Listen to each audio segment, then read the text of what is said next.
And don't underestimate hawks, because netting, roofing, or whatnot, they will still get into your run. Let's talk about it.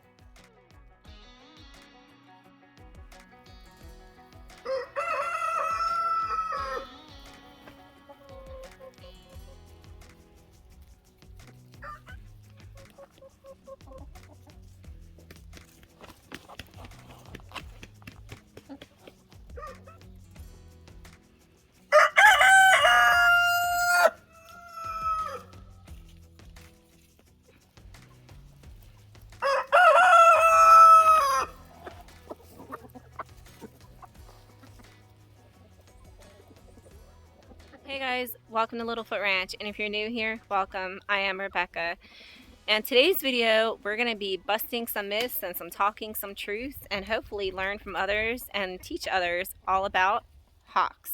Now, a little bit of a brief backstory. When Doug and I started when we first got into chicken keeping, it was back when we lived in Colorado. We lived in suburbia. In suburbia, we didn't really have a whole lot of the predatory issues that you have in rural areas.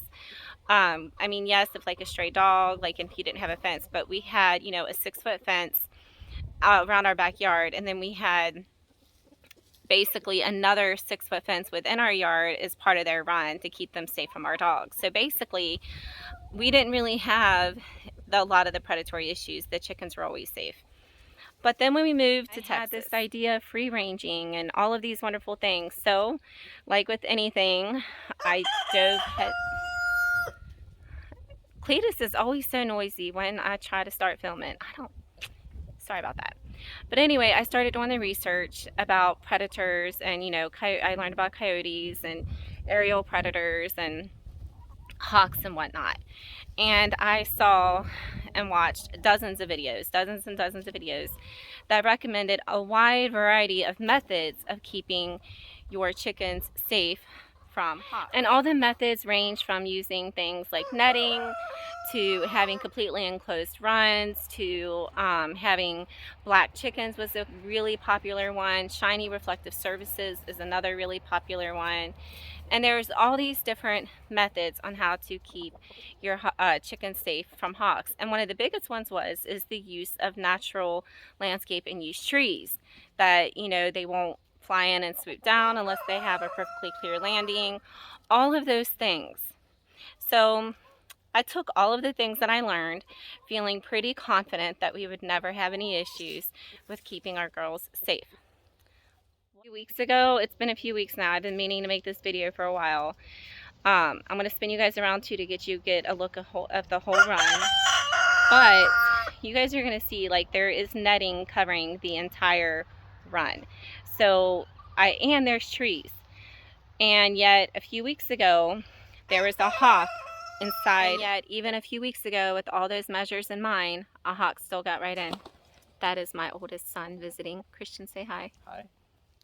My mama heart is so happy that all my babies are. I was saying, even with all those measures in mind, a hawk still got in. So he must have been a very determined hawk, or very hungry hawk. I am not sure. To my knowledge, it's only pretty common for woodland hawks to be able to fly low through tree coverage and stuff like that. And he was not a woodland hawk. I did take pictures, and I will post pictures, but he was not a woodland hawk. I did look it up to see what he was, and I'll have to re-look it up and put the name at the bottom. But yeah, so I want this to be hopefully educational, and so others can learn, and I would like to learn too.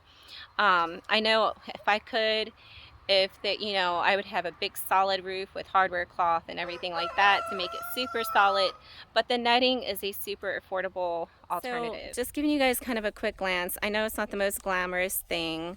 I would prefer a nice big solid sturdy roof, but we do have netting across the entire thing, and we have silver wire running across supporting it all, and it's over the entire thing. So where it meets where the pieces meet at, it clearly overlaps. So you guys can see the overlapping. It's overlapped and zip tied. So there's no opening.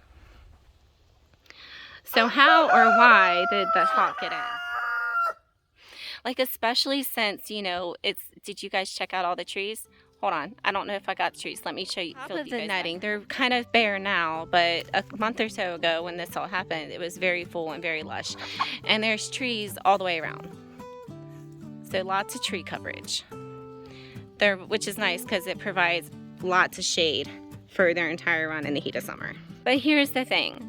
All those things that I read and listened to and read about and watched about hawks, like I was like, you know, we have netting over the entire run. There's trees, like, you know, and then also another thing is like, you know, and then that there's trees, and you know, while we're out and about, like with outside, we can let them free range, but their run is completely safe. Like that was my thought process, was like, okay, their run is safe from all the daytime stuff. Their coop is completely predatory proof. Not even a mink could fit in there. So, you know, it's like you go above and beyond trying to keep your baby safe, and then lo and behold, a hawk still ends up in the run. That I took that video clip. I actually posted a short of it. If I can figure out how to like save that video and put it in this video, you guys will see a clip of it. If not, I'll just post it in the description below. But you guys check it out if you haven't already, because seriously, it was crazy. Like the hawk was inside the run. Now, so a hawk somehow got into the chicken run. He got through the netting and he's hanging upside down and he is stuck. We got the chickens safely inside the run, but we are going to try to free him. This poor guy, poor baby. Okay, fella, I'm just gonna unhatch the netting from you, okay? Don't go crazy. We're trying to unhook his feet from the netting.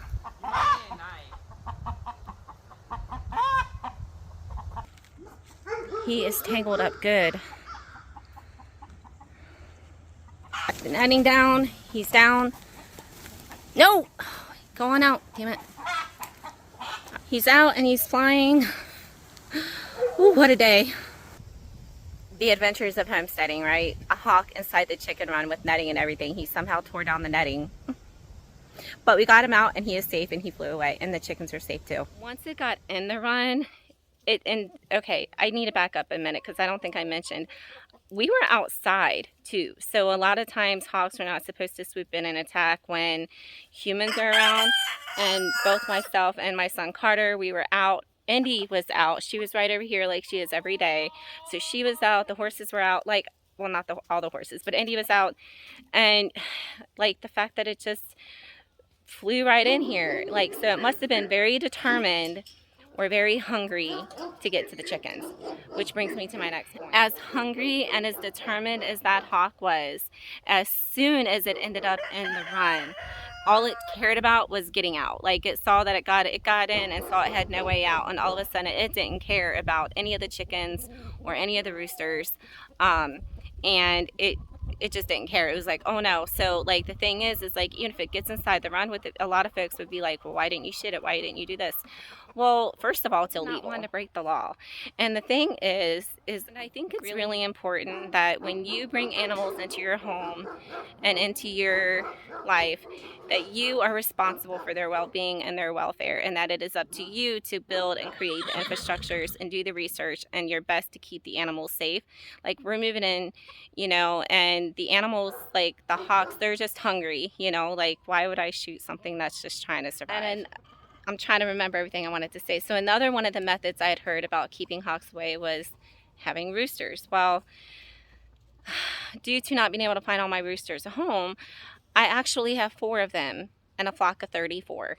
So I am trying to find 3 of them homes. I just, you know, nobody just wants roosters these days. I even offer them up for free. So hey, anybody locally, if y'all are looking for some beautiful roosters, I have 3 that need a good home, to a pet home, like, you know, for a new flock to protect. I don't want them to end up in freezer. That's exactly why I have all these roosters. They're gonna end up in freezer camp for somebody though. I just know it. On track, the subject at hand, hawks. So we have gone over the methods of shiny reflective surfaces like DVDs, hanging DVDs in places, you know, having roosters to protect your flock, the blackbirds. Obviously that one is a complete lie. At least in my experience, it's a complete lie. I have 4 black chickens, and a hawk was inside the run with them. Oh, I don't know how clear it'll be because it's focusing on the netting, but yeah, He's gone now, but oh no, let's see. He's way, yeah, there is a hawk flying above, so I thought I would try to get a shot, but so what then? If none of the other methods work, what does work for sure to keep hawks out of your chicken run? Well, all I can say is the netting did do its job in the sense of none of my chickens died. Like, I didn't lose any of my girls, none of my roos. They're all perfectly, not a scratch on any of them. So I consider that a win. I also would still consider the netting to be super effective because as soon as it got in, it, you know, it realized it couldn't get out, and so its main focus completely shifted. So the fact that its focus shifted and they no longer cared about dinner, and that I didn't lose any of them, I would still consider the netting a win. I don't know if I believe the myth about blackbirds being like crows. Now, in case of you guys don't know, the whole myth behind that is that crows and hawks do not get along. It's not, a lot of people say it's because hawks are afraid of crows. That's actually not true. It's more of they don't want the confrontation, and they don't want, they like crows really annoy them, right? Like, they're really annoying to them, and they're like, oh, I don't want to have to deal with them today, so you know, I don't want to deal with those clowns. Now, maybe that is only more effective in an area where there is known crow behavior. We don't really have any crows around here, like, or nest of crows or anything like that, so maybe that's honestly why. Because we had netting and because we had blackbirds, I didn't even try the shiny reflective surfaces, so I could not tell you whether or not that actually works. But what I do want to do is, if you guys have had any solid proven experiences with hawks and how to keep them for sure out of your chicken run, never having any issues with them, please post in the comments below. And if you've had experiences with them in your run after what you thought to be solid measures, like me, I thought we had solid measures netting over the whole run. There was no way a hawk was going to get in, and I was wrong. So has there been times in y'all's experiences been solid measures that you've taken, thought for sure it was foolproof, and it still not work out? Please post in the comments below.